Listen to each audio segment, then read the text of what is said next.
ഏകദേശം 24 മണിക്കൂറോളായിട്ട് കറണ്ടോ കാര്യങ്ങളോ ഒന്നുമില്ല കേട്ടോ. ഇന്നലെ പോയ കറണ്ടാണ്. കോഴിക്കോട് ഭാഗത്തേക്കുള്ള റെയിൽവേ ട്രാക്കിൽ മരം വീണത് കൊണ്ട് 1 മണിക്കൂറോളം എല്ലാ ട്രെയിനുകളും ലേറ്റ് ആണെന്നാണ് പറയുന്നത് കേട്ടോ. അതായത് ഏകദേശം ഒരു സീനൊന്നുമല്ല കേട്ടോ, വൻ സീൻ തന്നെയാണ്. റെയിൽവേ ഒക്കെ സ്റ്റക്കായിട്ട് നിൽക്കുകയാണ്. അത് യാത്രക്കാരുടെ അവസ്ഥയാണ് കേട്ടോ നമ്മളിപ്പോൾ കാണുന്നത്. അതായത് ട്രെയിനുകളൊന്നും വരുന്നില്ല എന്ന് കണ്ടപ്പോൾ പകുതി ആളുകൾ തിരിച്ചു പോയി. പക്ഷേ റെയിൽവേ സ്റ്റേഷൻ്റെ ഒക്കെ ഫസ്റ്റ് പ്ലാറ്റ്ഫോമിലാണ് ഈ അവസ്ഥ. വെള്ളവും കാര്യങ്ങളൊക്കെ ആയിട്ട് റെയിൽവേ ട്രാക്ക് കണ്ടോ. ഇതൊരു 1.5 യാത്ര തന്നെ ആയിരിക്കും എന്തായാലും.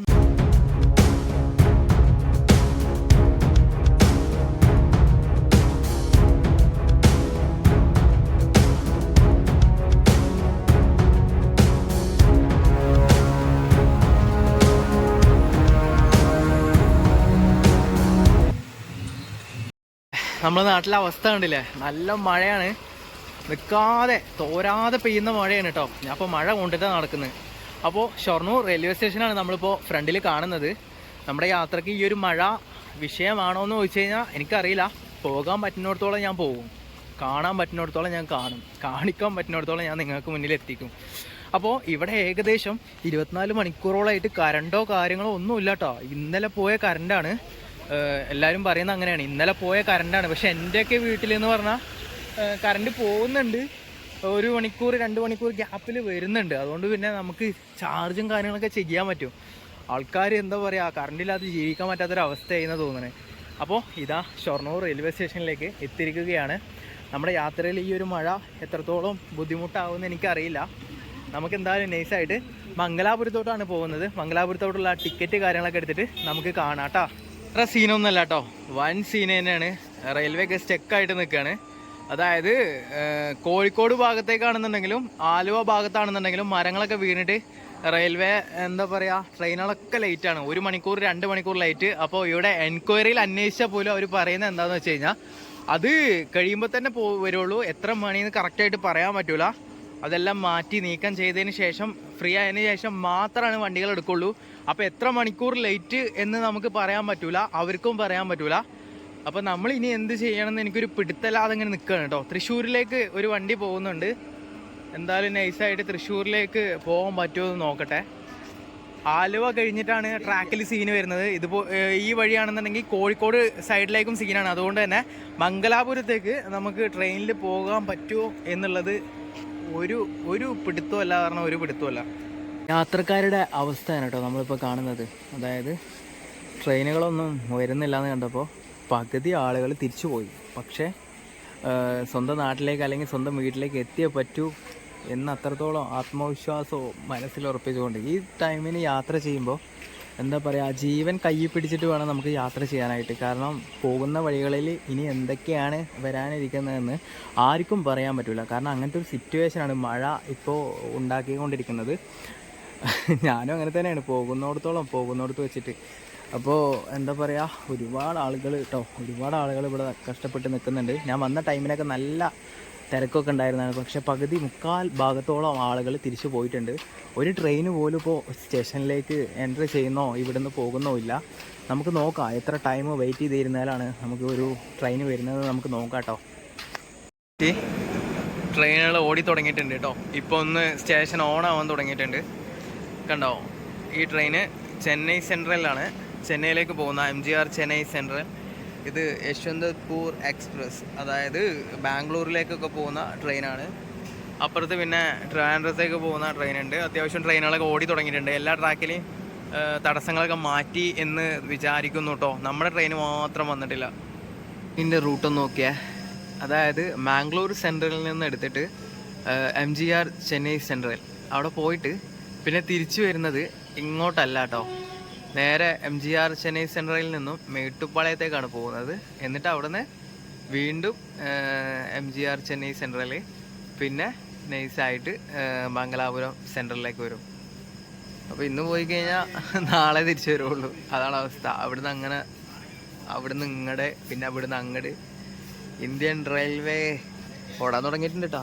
അത്യാവശ്യം ആൾക്കാരൊക്കെ വരാൻ തുടങ്ങിയിട്ട് ഒരു സ്റ്റേഷൻ തന്നെ ഒന്നാട് നല്ലൊരു മാറ്റം തോന്നുന്നുണ്ട്. മറ്റേത് ആകെപ്പാടെ എല്ലാം പാടി സ്തംഭിച്ച് കഴിഞ്ഞാൽ ഈ ദുരന്തങ്ങളൊക്കെ ഉണ്ടായി കഴിഞ്ഞുള്ള ഒരു അവസ്ഥ ഉണ്ടാവില്ലേ, അത് അതിനൊക്കെ ശേഷം ഉണ്ടാകുന്ന ഒരു അവസ്ഥ. ഇപ്പോൾ പിന്നെ കുഴപ്പമില്ല, അത്യാവശ്യം എന്താ പറയുക ഒരു പ്രതീക്ഷയുണ്ട്, വണ്ടികൾ ഓടുന്നുണ്ട്, അങ്ങോട്ടായാലും ഇങ്ങോട്ടായാലും വണ്ടികൾ ഓടുന്നുണ്ട്. അങ്ങനെ ഏറെ നേരത്തെ കാത്തിരിപ്പിന് ശേഷം നമ്മളെ ട്രെയിൻ വന്നിരിക്കുകയാണ് ഗായ്സ്. മംഗലാപുരത്തേക്കുള്ള ട്രെയിനാണ് ഈ കാണുന്നത്. ജനറൽ ടിക്കറ്റിൻ്റെ അവസ്ഥ എന്തായിരിക്കും ഒരു പിടുത്തമല്ല കേട്ടോ. ഞാൻ കാണിച്ചു തരാം ഇന്ന് എത്രത്തോളം നമ്മൾ സഹനം എന്തായിരിക്കും എന്നൊരു പിടുത്തവുമില്ല. അമ്മാതിരി എന്താ ജനറൽ കൗണ്ടർ പോകണുണ്ടോ, സെക്കൻഡ് ക്ലാസ് ട്രെയിന് തിരക്കാണ്, ബാക്കിലുണ്ടാവും ബാക്ക് സൈഡ്. അങ്ങനെ നമ്മൾ കേരളത്തിലെ പാലക്കാട് ജില്ലയിലെ ഷൊർണൂർ റെയിൽവേ സ്റ്റേഷനിൽ നിന്നും യാത്ര തുടങ്ങിയിരിക്കുകയാണ്. രാത്രി മുഴുവനും കേരളത്തിലൂടെയുള്ള യാത്രയ്ക്ക് ശേഷം നാളെ നമ്മൾ എത്താൻ പോകുന്നത് കർണാടകയിലെ മംഗളൂരു ജംഗ്ഷനിലേക്കാണ്.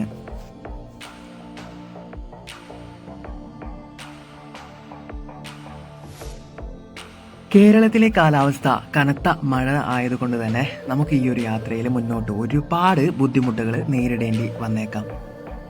ഏകദേശം 3 മണിക്കൂർ ട്രെയിൻ ലേറ്റ് ആയതിൻ്റെ ഭാഗമായിട്ട് നല്ല തിരക്കാണ് ജനറൽ കമ്പാർട്ട്മെൻറ്റിൽ നമുക്ക് കാണാൻ കഴിയുന്നത്. കോഴിക്കോട് കഴിയാതെ അനങ്ങാൻ പറ്റാത്ത അവസ്ഥയാണ്. അങ്ങനെ കോഴിക്കോട് എത്തിയപ്പോൾ നമുക്കൊരു ബർത്തൊക്കെ സെറ്റായിട്ടുണ്ട്. സീറ്റിനേക്കാളും പ്രസക്തി രാത്രി യാത്രകളിൽ ജനറൽ കമ്പാർട്ട്മെൻറ്റിൽ ബർത്തിനാണ് കേട്ടോ. അപ്പോൾ നമ്മൾ നൈസായിട്ട് വേറി വലിഞ്ഞ് കിടന്നുറങ്ങാൻ നോക്കാം. നേരം വെളുക്കുമ്പോൾ മംഗലാപുരം.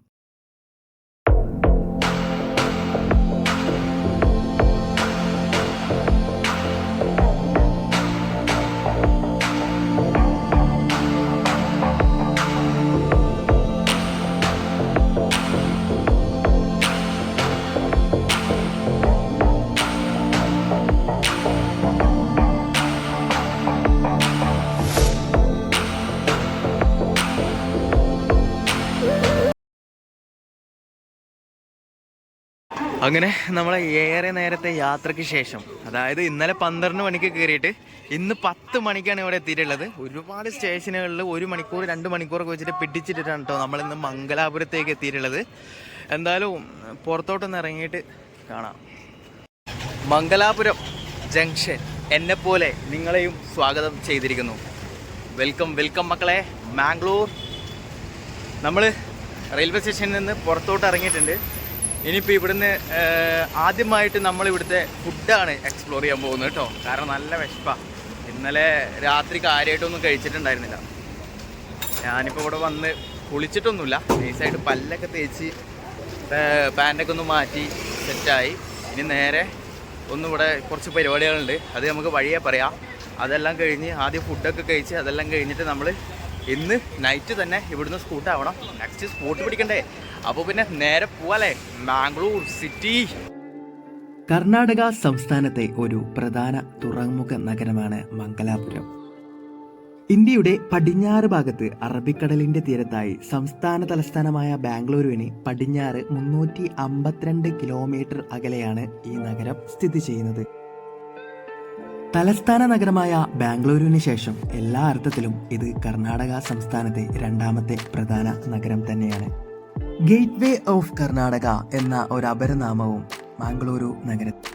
അന്താരാഷ്ട്ര നിലവാരമുള്ള മംഗലാപുരത്തെ ആരോഗ്യ കേന്ദ്രങ്ങൾ ലോക പ്രശസ്തമാണ്.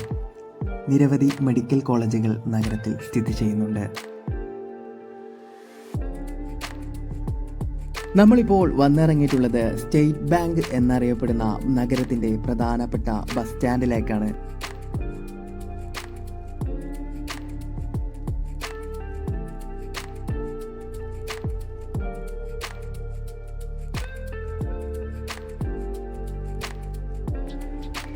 കേരളം, തമിഴ്നാട്, അതിൽ നിന്നും വളരെ വ്യത്യസ്തമായിട്ടുള്ള ഒരു സ്ഥലം തന്നെയാണ് കേട്ടോ കർണാടക. ഒരു സംസ്ഥാനം തന്നെയാണ്. അതിപ്പോൾ ഇവിടുത്തെ ആളുകളുടെ ക്യാരക്ടറാണെന്നുണ്ടെങ്കിലും, ഇവിടുത്തെ നിയമങ്ങളുടെ മാറ്റങ്ങളാണെന്നുണ്ടെങ്കിലും, ഇവിടുത്തെ എന്താ പറയുക, എല്ലാം കൊണ്ടും ഭാഷ, ആളുകൾ, ഇവിടുത്തെ കൾച്ചറ്, ഇവിടുത്തെ കാര്യങ്ങൾ ഒരുപാട് രീതിയിൽ കേരളത്തിനേക്കാളും തമിഴ്നാടിനേക്കാളും വ്യത്യാസം വരുന്നുണ്ട് കർണാടകയിൽ. ഞാൻ അങ്ങനെ കർണാടകയിൽ അധികമൊന്നും അങ്ങനെ ട്രാവൽ ചെയ്യാത്തൊരു വ്യക്തിയാണ്. ഞാൻ ആകെ മൈസൂരിലേക്ക് മാത്രമേ പോയിട്ടുള്ളൂ. പിന്നെ ബാംഗ്ലൂർ എന്ന് പറഞ്ഞു കഴിഞ്ഞാൽ ഈ ഒരു സെറ്റപ്പ് അല്ല. നമ്മളിവിടുന്ന് സാൻഡ്വിച്ച് അങ്ങനത്തെ ഐറ്റംസുകളൊക്കെ ഉണ്ടാകും. ബർഗർ, സാൻഡ്വിച്ച്, ചിക്കൻ റോള്, അപ്പോൾ ഇതെന്താ സാധനം അറിയോ? ഇതാണ് ഇവിടുത്തെ പഴംപൊരി. സംഭവം ടേസ്റ്റ് ഉണ്ട് കേട്ടോ, ഒരു വ്യത്യസ്തമായിട്ടുള്ളൊരു ടേസ്റ്റ്. മാവിലുണ്ട കറിവേപ്പിലൊക്കെ ഇട്ടിട്ട്. ഇതാണ് ചായ ഗ്ലാസ്സൊക്കെ ഉണ്ടോ, ചെറുതാ. പക്ഷെ പഴംപൊരി 10 രൂപയുള്ളൂ, ചായക്കും 10 രൂപയുള്ളൂ. അത്യാവശ്യം ടേസ്റ്റ് ഉണ്ട്, ഒരു വ്യത്യസ്തമായിട്ടുള്ളൊരു ടേസ്റ്റ്. നമ്മൾ എന്താ പറയുക, അറിയാത്ത രുചിയല്ലേ അറിഞ്ഞുകൊണ്ടിരിക്കുന്നത്. അപ്പോൾ ഒരു പ്രത്യേക ടേസ്റ്റ്, കുറ്റമൊന്നും പറയാനില്ല, അടിപൊളിയായിട്ടുണ്ട്. ഓർ എഗ് ബോണ്ട, മുട്ട ബജി. ഇതാണ് കേട്ടോ വടാപ്പാവ്. അതായത് ഇത് ബർഗർ, ഇത് വടാപ്പാവ്. തമ്മിലുള്ള വ്യത്യാസം എന്താണെന്ന് വെച്ച് കഴിഞ്ഞാൽ ഇതിലത്തെ പാറ്റി കുറച്ചുകൂടെ ലെയർ കുറവായിരിക്കും. ഇത് വലിയ എന്തോ കട്ട്ലേറ്റോ ബോണ്ടേ എന്തൊക്കെ പ്രസ് ചെയ്ത് വെച്ച പോലെ ഉണ്ട്. പുതിന ചട്നിയൊക്കെ ഒഴിച്ചിട്ടുണ്ട് കേട്ടോ. അപ്പോൾ ഞാൻ ഈ എഗ് ബോണ്ടയും കൂടെ ഒന്ന് കഴിക്കട്ടെ. 2 സ്നാക്സും ഒരു ചായ, അത് മതി. ഇവിടെ നല്ല ചൂടാണ് കേട്ടോ, വെയിൽ ഒരു രക്ഷയില്ല. അതായത് ഇന്നലെയൊക്കെ മഴയായിട്ട് ഇന്നൊരു വെയിലുണ്ടാവില്ലേ, ആ ഒരു ചൂട്, ആ ഒരു ഉരുക്കം, അങ്ങനത്തെ സിറ്റുവേഷൻ. അപ്പോൾ ഇവിടെ ഒരുപാട് ആൾക്കാർ സംഭാരം കുടിക്കുന്നുണ്ട്. ഇവിടെ സംഭാരം കൊടുക്കുന്നുണ്ട്. നല്ല ടേസ്റ്റ് ആകുമെന്ന് വിചാരിക്കുന്നു. കുറച്ചൊക്കെ കുടിക്കാം, സംഭാരല്ലേ. എന്തായാലും ഒരു സംഭാരം വാങ്ങി നോക്കട്ടെ കേട്ടോ. ഭയ്യ ഏക്ക് സംഭാരം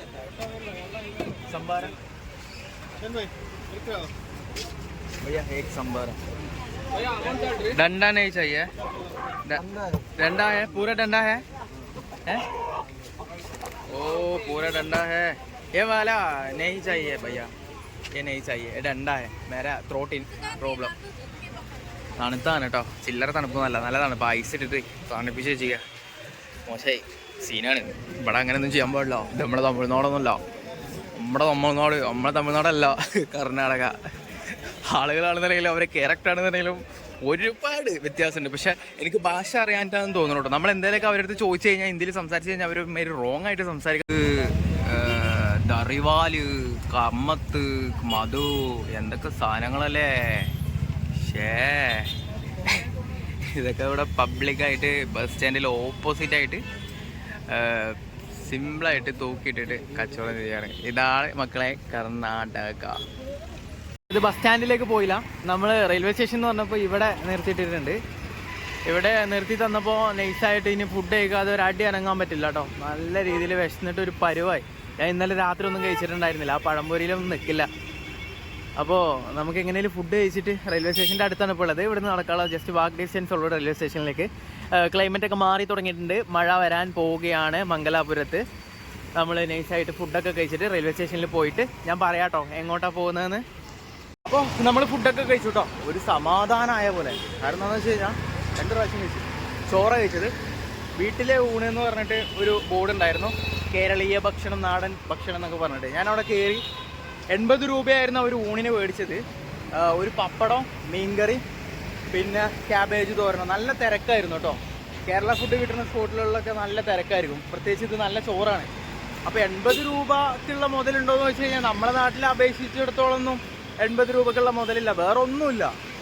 ഈ ചോറും ഈ ഒരു തോരനും പപ്പടം മാത്രം. നല്ല മീൻകറിയാണ് കേട്ടോ, കറി പീസൊന്നും ഇല്ലാന്നുണ്ടെങ്കിൽ നല്ല കറിയായിരുന്നു. എന്തായാലും കുഴപ്പമില്ല. ബിരിയാണിയൊക്കെ കഴിക്കണേക്കാളും ബെറ്ററായി, എനിക്ക് സമാധാനമായി സത്യം പറഞ്ഞു കഴിഞ്ഞാൽ. ഇനി എന്നാണ് ഇതുപോലുള്ളൊരു ഫുഡ് കഴിക്കാൻ പറ്റുമെന്ന് എനിക്കറിയില്ല.